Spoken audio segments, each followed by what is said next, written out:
Hello दोस्तों, नमस्कार। स्वागत है आप सभी का आपके अपने YouTube channel result with Gautam sir पर।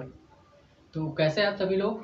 आशा करूंगा कि आप सभी लोग अच्छे होंगे और बेहतर तरीके से पढ़ाई अपनी जारी कर पा रहे होंगे।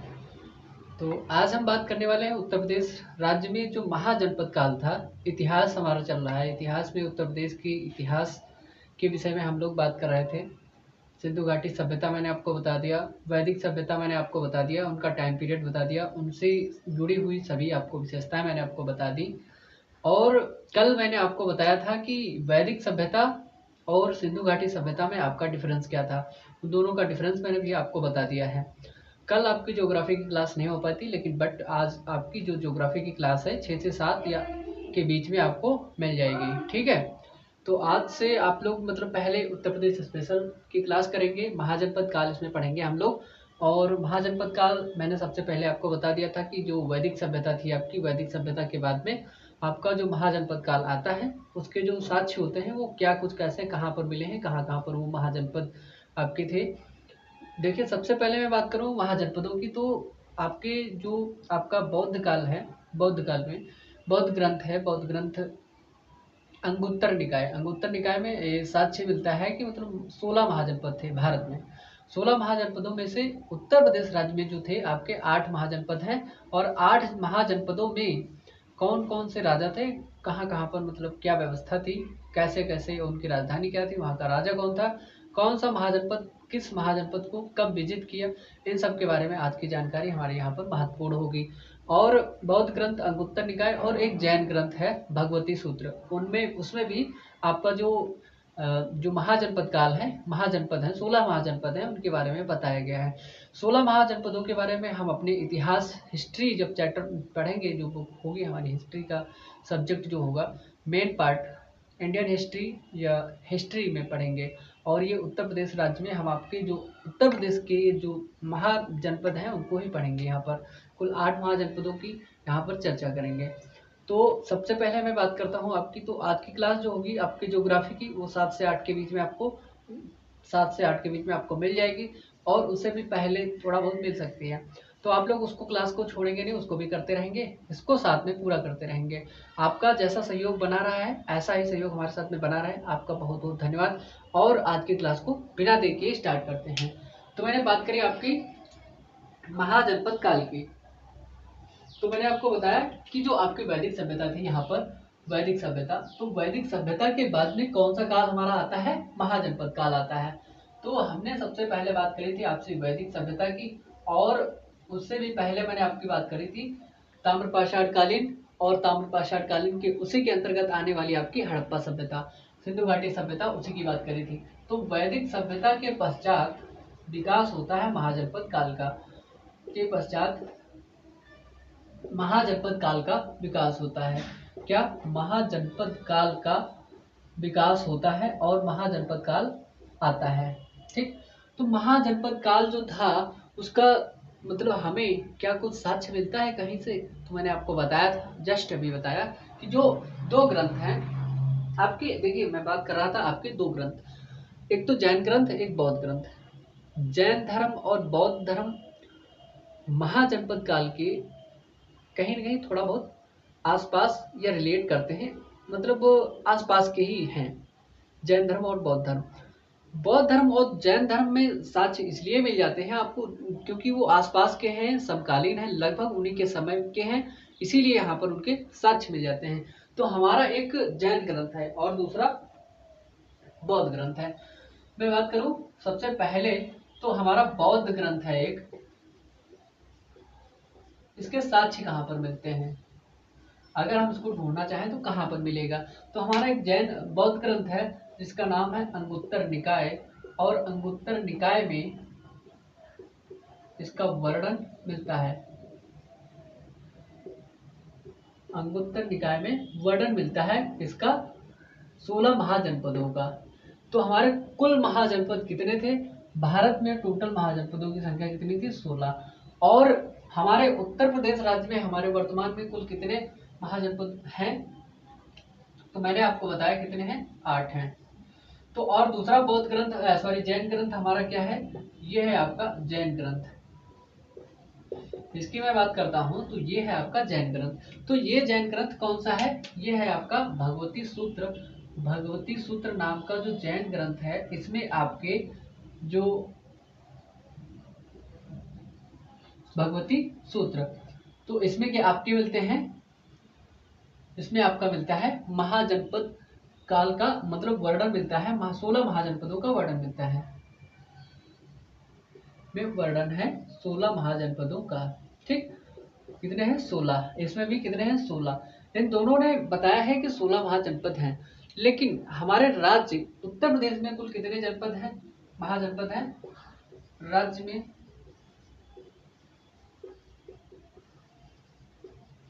कुल महाजनपद कितने हैं?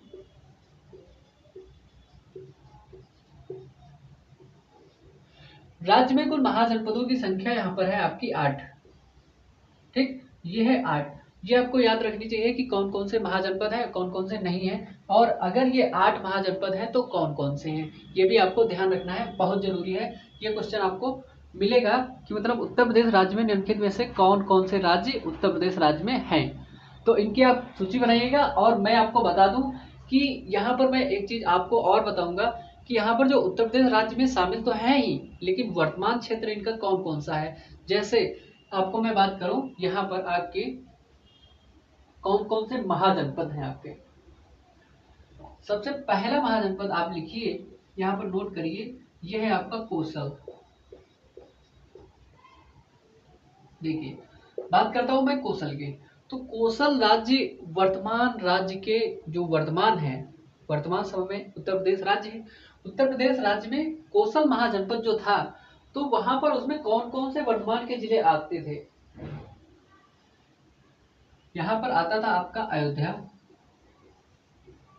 अयोध्या वर्तमान का अयोध्या आ जाता था। एक आता था आपका श्रावस्ती, मैंने श्रावस्ती के बारे में आपको बताया था ना, श्रावस्ती की मतलब जो यहाँ की साक्षरता सबसे कम होती है ना। आपका आ जाता है आपका यहीं पर बस्ती, बस्ती आ जाएगा। और बस्ती के साथ में आपका राजधानी क्षेत्र जो है आपका लखनऊ एवं राजधानी क्या आ जाएगी? वर्तमान जो राजधानी है लखनऊ भी इसी के अंतर्गत आता है। किसमें आता है? आपके कोसल महाजनपद में इतने जो है आपके जिले वर्तमान के आते हैं। ठीक है, तो इनको आप नोट कर लीजिए। और नोट करने के बाद में मैं बताता हूं कि अगला महाजनपद आपका कौन सा आता है। मैंने बताया आपको वैदिक सभ्यता, वैदिक सभ्यता के बाद में आपके महाजनपद काल की शुरुआत होती है और महाजनपद काल आता है। इतिहास में महाजनपद काल की जो वर्णन है कहाँ पर मिलता है? बौद्ध ग्रंथ अंगुत्तर निकाय में 16 महाजनपदों का वर्णन मिलता है, और जैन ग्रंथ भगवती सूत्र में आपको 16 महाजनपदों का वर्णन मिलता है यहाँ पर। और मैं बात कर रहा हूँ यहाँ पर अपने उत्तर प्रदेश राज्य में कुल कितने महाजनपद हैं? यहाँ पर 8 हैं। उनमें से सबसे पहले मैंने बात करी कोसल महाजनपद की, और कोसल महाजनपद में कितने? 4 जिले आपके शामिल हैं। और जिनकी मैं बात कर रहा हूँ, अगला जो हमारा आपका है वो कौन सा जनपद है? अगला हमारा दूसरा कौन है, इसकी बात करता हूं, तो है आपका काशी। काशी की बात करूं तो ये वर्तमान जो आपका वाराणसी क्षेत्र है वहां पर अवस्थित है। कहां पर? वाराणसी में, वाराणसी के क्षेत्र में ये अवस्थित था काशी। ठीक है, मैं बात करूं अगला जो महाजनपद है आपका, सॉरी तीसरे नंबर का कुरु, इसका नाम है कुरु। कुरु, मैंने कुरु के बारे में आपको बताया था और कल भी बात करी थी कुरु क्षेत्र के बारे में। और कुरु कहाँ पर अवस्थित है ये भी मैंने आपको बताया था। ठीक है, तो कुरु आपका मेरठ से लेकर के, मेरठ उत्तर प्रदेश में है ना, मेरठ, मेरठ से दिल्ली, दिल्ली से लेकर के लगभग ये हरियाणा तक अवस्थित था आपका। कहाँ तक? हरियाणा तक कुरुक्षेत्र का राज हुआ था। आपने सुना होगा कुरुक्षेत्र, हरियाणा में एक स्टेशन है कुरुक्षेत्र नाम का। ठीक है, वो भी इसी के अंतर्गत आता था, कुरु। ठीक है, इसीलिए मतलब महाजनपद का नाम था क्या? कुरु, और उसी के नाम पर भी लिख दिया गया है कुरुक्षेत्र। तो हरियाणा में एक स्टेशन भी है आपका कुरुक्षेत्र, तो उसको भी आप देख पाएंगे। ठीक, तो आपका हो गया अगला कौन सा? कुरु, तीसरे नंबर की मैं बात कर रहा था, तो कुरु। मैंने आपकी बात करी थी कल ही इस महाजनपद के बारे में, और इसके बारे में मैंने आपको कल बताया था थोड़ी सी विस्तार से, कल नहीं सॉरी परसों चर्चा हुई थी आपकी पांचाल, जब हम बात कर रहे थे पांचाल की।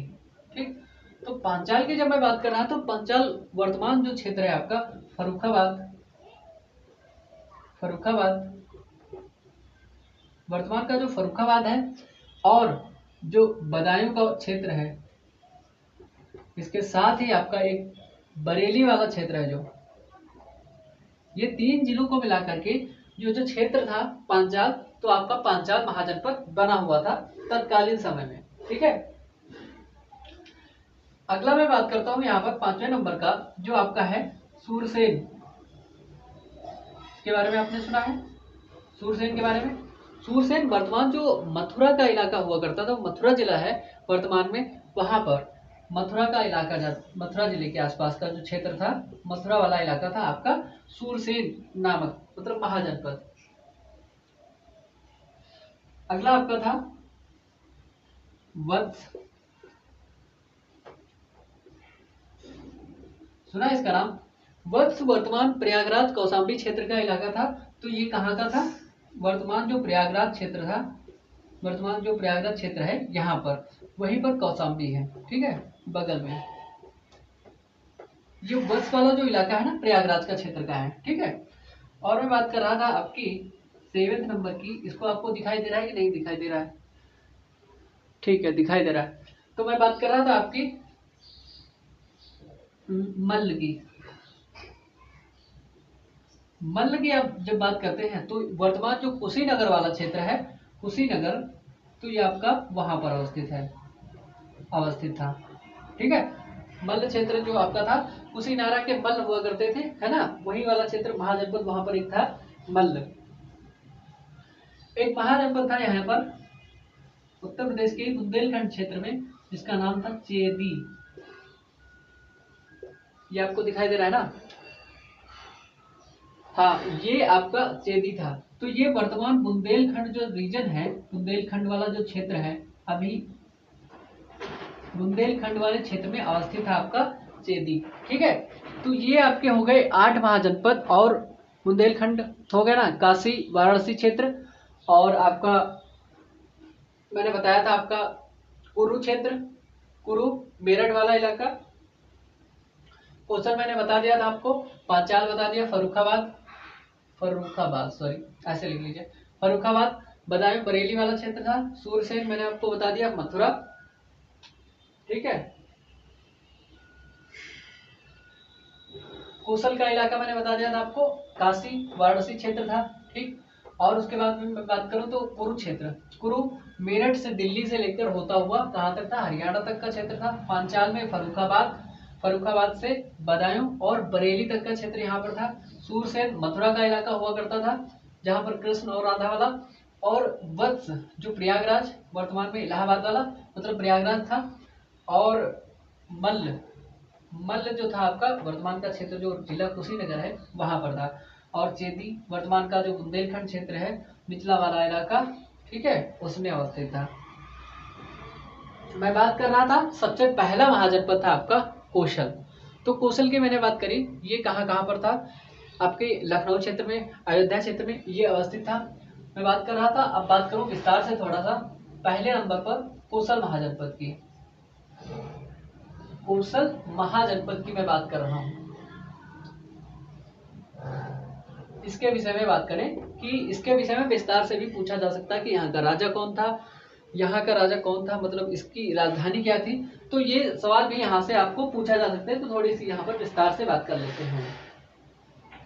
देखिए, जो वर्तमान का जो अवध क्षेत्र है, ये वाला हम जैसे पूरे मतलब लखनऊ आसपास के अयोध्या के क्षेत्र को, टोटल क्षेत्र को, बस्ती वाले इलाके को हम क्या कह लेते हैं? इसको अवध क्षेत्र कह लेते हैं। वर्तमान का जो अवध क्षेत्र है, सॉरी अवधी भाषा वाले क्षेत्र को हम क्या कहते हैं?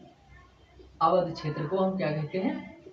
पंचाल कहते हैं, सॉरी कौशल कहते हैं, कौशल कहते हैं। तो ये क्या था? मतलब वर्तमान का जो अवध क्षेत्र है, अवधी भाषा वाला क्षेत्र, वो कहाँ पर था? मतलब कौशल महाजनपद के अंतर्गत आता था।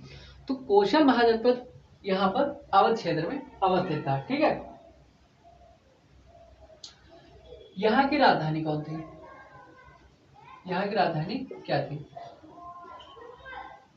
अब देखिए, कौशल महाजनपद है लेकिन राजधानी क्या है? आपकी श्रावस्ती राजधानी है। राजधानी क्या है? श्रावस्ती। ठीक है, और ये जो राजधानी थी ना इसकी, ये पूछा जा सकता है क्वेश्चन यहाँ से। इसकी जो कौशल महाजनपद की राजधानी थी वो राप्ती, या इसको कहते हैं इरावती।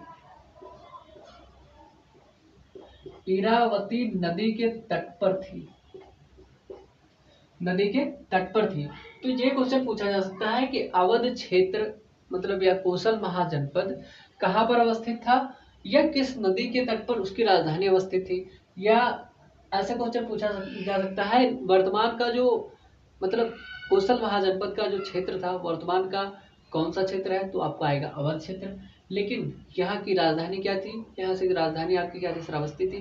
श्रावस्ती राजधानी थी। जो श्रावस्ती राजधानी है वो किस नदी के किनारे या किस नदी के तट पर बसी हुई थी या अवस्थित थी? तो आपकी राप्ती या इरावती नदी के किनारे अवस्थित थी। इस क्वेश्चन को आप ध्यान रखिएगा। ठीक है, तो आपका यहाँ का राजा कौन था, मैं आपको बताऊं कि यहाँ के राजा कौन थे। तत्कालीन महाजनपद काल की मैं बात कर रहा हूं, तो तत्काल समय में यहाँ के राजा थे महाकोसला देव।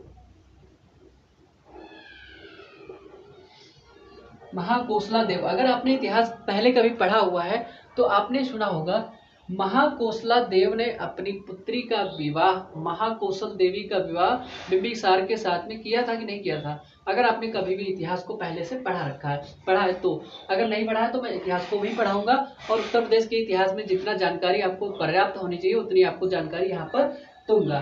तो यहाँ के राजा मैंने आपको बता दिया कौन थे, महाकौशल देव। इन्होंने क्या किया था, काशी को, मैंने आपको बताया ना एक काशी यहाँ पर घर अपने यहाँ पर अवस्थित था, तो काशी महाजनपद को इन्होंने विजित किया था। काशी को इन्होंने विजित कर लिया था, मतलब जीत लिया था। किसने? महाकौशल देव ने। इन्होंने क्या किया, काशी को विजित कर लिया था। ठीक, मैंने आपको बताया कि इन्होंने अपनी जो उनकी जो पुत्री थी, इन्होंने अपनी पुत्री राजा ने अपनी पुत्री, उनकी पुत्री का क्या नाम था? महाकोसला देवी।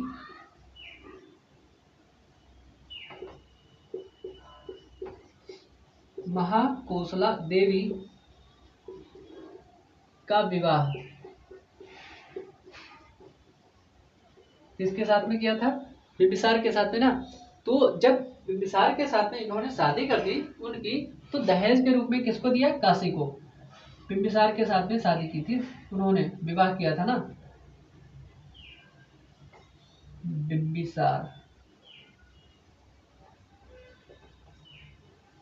बिंबिसार के साथ। और बिंबिसार कौन था? बिंबिसार इतिहास में ऐसा राजा था कि उसने अपने राज्य को समृद्ध करने के लिए, अपने राज्य को बढ़ाने के लिए तीन विवाह किए, उसमें खूब ज्यादा दहेज प्राप्त किया। हमें तो लगता है कि मतलब दहेज प्रथा लगभग वहीं से पहले से स्टार्ट हो गई थी, लेकिन ऐसा नहीं है कि दहेज प्रथा हो सकता है उससे पहले भी रही होगी, लेकिन वैदिक काल से कुछ चीज़ें स्टार्ट हो गई थी। उसके बाद में बिंबिसार आए होंगे और उसके बाद में उन्होंने दहेज के रूप में कई सारे राज्यों को लिया, और जैसे कि इन्होंने दहेज के रूप में यहाँ पर क्या लिया, और दहेज के रूप में यहाँ पर काशी को दिया जाता है। आपने इतिहास में ये भी पढ़ा होगा कि जब मतलब आधुनिक भारत में जब आपने पढ़ा होगा, जब शादी हो जाती है उनकी, चासलोती की शादी होती है और पुर्तगाल की जो महारानी होती है, उनकी महारानी के साथ में जब उनकी शादी होती है तो उनको मुंबई को दिया जाता है। किसको? मुंबई को दिया जाता है दहेज के रूप में। और ऐसे ही यहाँ पर महाकोसला देवी का विवाह बिंबिसार कर रहे हैं, और बिंबिसार दहेज के रूप में किसको दे रहे हैं? दहेज के रूप में ये दे रहे हैं किसको? काशी को। तो काशी दहेज के रूप में दे दिया किसको? बिंबिसार को। और काशी को इन्होंने विजिट किया था। काशी महाजनपद था, काशी को इन्होंने जीत लिया था। तो काशी जीतने के बाद में किसको सौंप दी? अपनी बेटी को दहेज के रूप में दे दिया। ठीक है, लेकिन एक समस्या फिर से आती है, हो जाती है किसकी? बिंबिसार की हत्या हो जाती है उसके पुत्र अजातशत्रु के द्वारा। उसके पुत्र अजातशत्रु ने, देखिए जो बिंबिसार ने अपना जो वंश चलाया था ना, तो उसके हर्यक वंश को उसने चलाया था बिंबिसार ने। हर्यक वंश को पितृहंता वंश कहा जाता है, इसलिए क्योंकि उसके, देखिए बिंबिसार के पुत्र ने अजातशत्रु ने उसको मार दिया, उसकी हत्या कर डाली। उसके बाद में उसका पुत्र आया, उसने उसको मार दिया। तो मतलब उसका पुत्र आता है, अजातशत्रु का पुत्र आता है उदयन ने उसको भी मार दिया, फिर उसके बेटे ने उसको मार दिया। तो इसलिए हर्यक वंश को पितृहंता वंश कहते हैं। लेकिन जो इतिहास में जितना आपको यहाँ पर जरूरत है उतना ही मैं आपको बता रहा हूँ, उतना ही पढ़ा रहा हूँ। बाकी जो हिस्ट्री के जो क्लास रहेगी उसको मैं बताऊंगा, वहाँ से आपको चीज़ें और ज़्यादा विस्तार में पढ़ने को मिलेगी। यहाँ पर उत्तर प्रदेश का जो चीज़ें हैं वो आपको पढ़ना चाहिए मेरे हिसाब से। तो आपका दहेज के रूप में काशी को दे दिया इन्होंने, काशी दे दी। तो काशी प्राप्त करने के बाद में बिंबिसार धीरे धीरे वृद्ध हो चले थे। तो वृद्ध होने के बाद में अजातशत्रु ने, उनके पुत्र ने, अजातशत्रु क्या करता है, यहीं पर एक पॉइंट ऐड कर लीजिए मेरी तरफ से। अजातशत्रु ने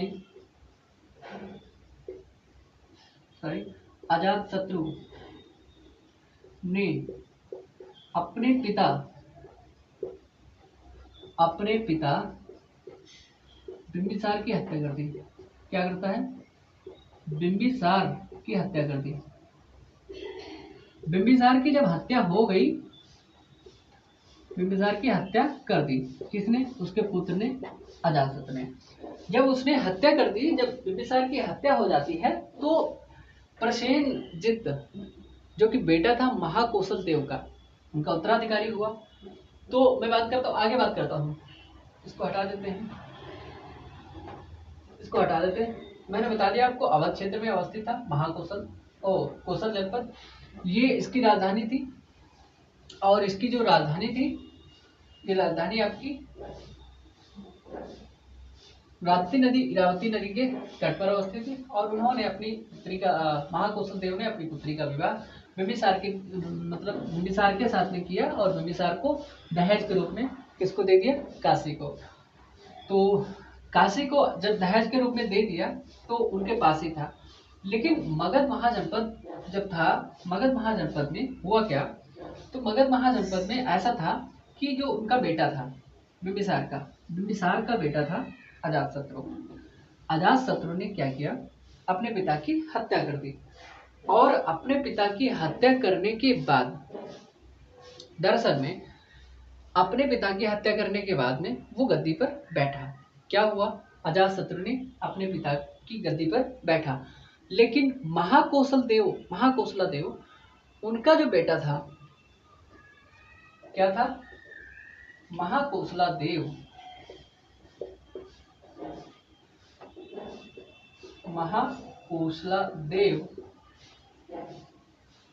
भाई, इनका भी तो उत्तराधिकारी हुआ ना एक। तो इनका उत्तराधिकारी का पुत्र, इनका क्या था? इनका पुत्र था, इनका पुत्र ही ना इनका उत्तराधिकारी होगा ना, इनका पुत्र या इनका उत्तराधिकारी, जिसका नाम क्या था? उसका नाम था प्रसेनजित। तो प्रसेनजित ने क्या किया भाई?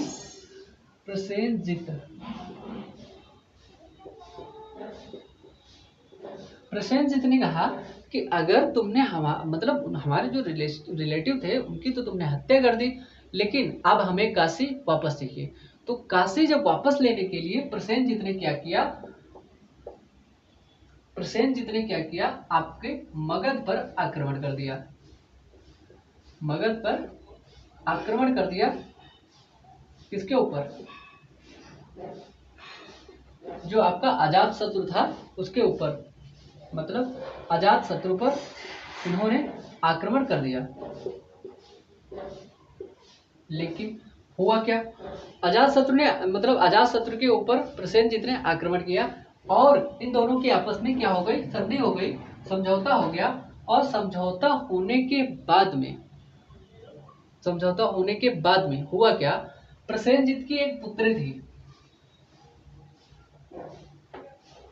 प्रसेनजीत ने कह दिया था कि भाई तुमने अगर मतलब हमारे जो रिश्तेदार थे उनका तुमने हत्या कर दी, तो मतलब उसका फूफा हुआ ना, वो उसका फूफा हुआ। अगर देखो उसकी बुआ हुई कौन, अगर सॉरी उसकी बहन हुई, उसकी बहन थी ना वो, उसकी बहन थी मतलब महाकोशला देव और महाकोशला देवी, महाकोशला देव की पुत्री थी ना, और वो उसका पुत्र था। तो वो उसकी दीदी हुई ना, वो उसकी बहन हुई ना, तो वो अपने बहन और अपने जो उसका बहनोई कौन हुआ, बिंबिसार हुआ। तो अपने बहनोई जब उसने कहा कि हमारा जब बहनोई समाप्त हो गया तो फिर क्या मतलब है राजधानी और तुमको ये सब दहेज देने की। तो उसने कहा कि हमारा दहेज वापस करो काशी को। तो उसने काशी को वापस लेने के लिए आक्रमण कर दिया प्रसेनजीत ने, और किसके ऊपर, अजातशत्रु के ऊपर। उसने कहा कि ठीक है हम मतलब आक्रमण कर दिया। जब आक्रमण कर दिया तो इन दोनों के बीच में आपस में क्या हो जाता है, समझौता हो जाता है। तो जब समझौता हो गया, समझौता होने के बाद में होता क्या है, इसकी एक पुत्री थी, किसकी पुत्री, प्रसेनजीत की पुत्री थी एक, इसकी प्रसेनजीत की पुत्री थी।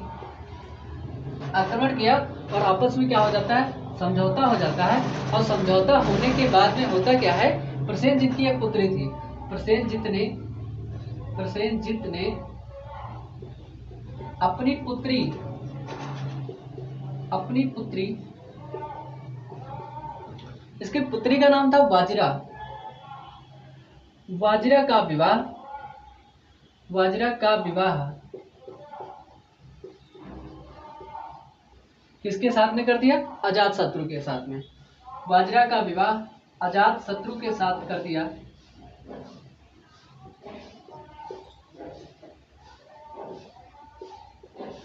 अजातशत्रु के साथ कर दिया। फिर क्या किया, जब अजातशत्रु के साथ में विवाह कर दिया और काशी को क्या किया, काशी को पुनः दहेज के रूप में दिया। काशी को पुनः दहेज के रूप में किसको दे दिया, अजातशत्रु को।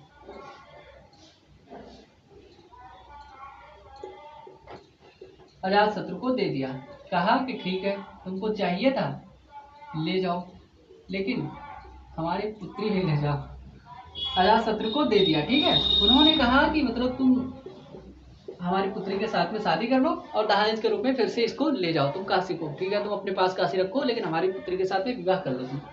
इन्होंने उनका विवाह कर दिया वाजिरा का, और वाजिरा के साथ में अजातशत्रु का मतलब विवाह कर दिया। विवाह करने के बाद में इनको क्या किया, काशी को पुनः दहेज में दे दिया, ठीक है। अब मैं बात करता हूँ दूसरा महाजनपद आपका काशी ही, और काशी की ही बात कर लेते हैं यहाँ पर कि काशी क्या था, क्षेत्र था, और इसको जो विजिट किया था, तो विजिट करने का कैसे इसको मतलब विजिट कर लिया उन्होंने। मैंने बात कर लिया आपकी प्रसेनजीत की, और प्रसेनजीत ने अपनी पुत्री वाजिरा का जो विवाह था उसको कर दिया अजातशत्रु के साथ में, और उसके बाद में उसका भांजा हुआ ना अजातशत्रु, तो भांजा के साथ में उसने अपनी बेटी की जो शादी कर दी। आजकल मतलब ऐसा होता है कुछ लोगों में, मतलब कई जगहों पर कि अपने मामा या अपने मामा की लड़की के साथ में लोग शादी कर लेते हैं, इसको अलग नहीं मानते हैं। तो वही वाला उसने किया था, तो मतलब अजातशत्रु ने अपने मामा की लड़की के साथ में शादी कर ली और फिर से काशी को दहेज के रूप में ले लिया, ठीक है। तो ये हुआ था। तो मैं बात करता हूँ काशी, हमारा यहाँ पर दूसरा जनपद कौन सा है, महाजनपद। मैं बात करता हूँ दूसरे महाजनपद की, तो ये है आपका काशी। तो काशी की बात करते हैं हम यहाँ पर। काशी क्या था, वर्तमान वाराणसी का जो क्षेत्र है वहां पर था काशी। वर्तमान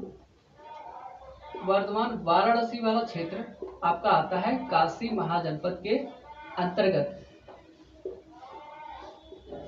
ठीक। जो वाराणसी का क्षेत्र है वो आता है काशी महाजनपद के अंतर्गत। और जो काशी था ना आपका, काशी प्राचीन काल में काफी शिक्षा में समृद्ध था, शिक्षा में काफी बेहतर था, और समृद्धि यहाँ पर ठीक ठाक थी, और शिल्प और व्यापार का ये प्रमुख केंद्र रहा है। क्या, काशी जो महाजनपद है ना, तो काशी महाजनपद क्या था, शिक्षा, शिक्षा समृद्धि, शिक्षा समृद्धि और शिल्प तथा व्यापार का प्रमुख केंद्र था। क्या? तथा व्यापार का प्रमुख केंद्र था ये। ठीक है, तो ये प्रमुख केंद्र रहा है किसका? शिक्षा समृद्धि और व्यापार का। कौन? आपका काशी। मैं बात कर रहा हूं आपके काशी की। यहाँ के राजा जब, देखिए महाकोसला देव ने जब इनके ऊपर आक्रमण किया तब यहाँ का राजा कौन सा था? तो यहाँ पर राजा कौन था आपका? यहाँ पर राजा था आपका ब्रह्मदत्त नाम का। तो ब्रह्मदत्त के समय, सॉरी, ब्रह्मदत्त के समय, ब्रह्मदत्त यहाँ पर राजा थे और इन्हीं के ऊपर किसने? महाकौशल देव ने इनके ऊपर आक्रमण किया और इनके राज्य को विजित कर लिया था। तो महाकौशल देव ने, ठीक है, महाकोसला देव ने इनके ऊपर कई बार मतलब आक्रमण किया लेकिन जीत नहीं पाया। लेकिन अंततः क्या होता है? महाकौशल देव ने इनको विजित कर लिया और लास्टली जीत किसकी होती है? मतलब कई आक्रमण किए और उसके बाद में जीत किसको लिया? काशी को उन्होंने जीत लिया। ठीक, कई आक्रमण किए और अंततः विजय होती है किसकी? अंततः विजय हो जाती है आपके, नाम है किसकी? कौशल की या महाकोसला देव की।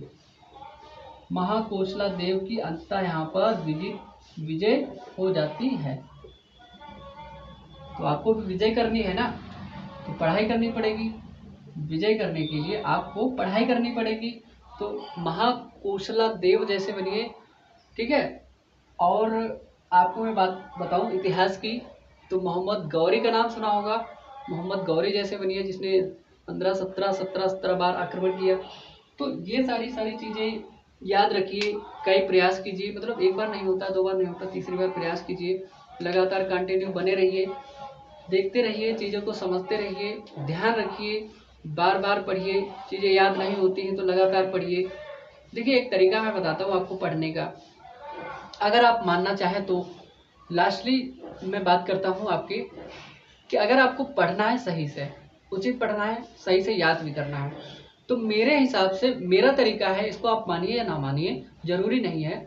मेरे हिसाब से पढ़ने का सबसे अच्छा समय, मैं जैसे पढ़ता हूँ या पढ़ने का जो टाइम है, तो मेरे का सुबह है। मेरा तो सुबह है।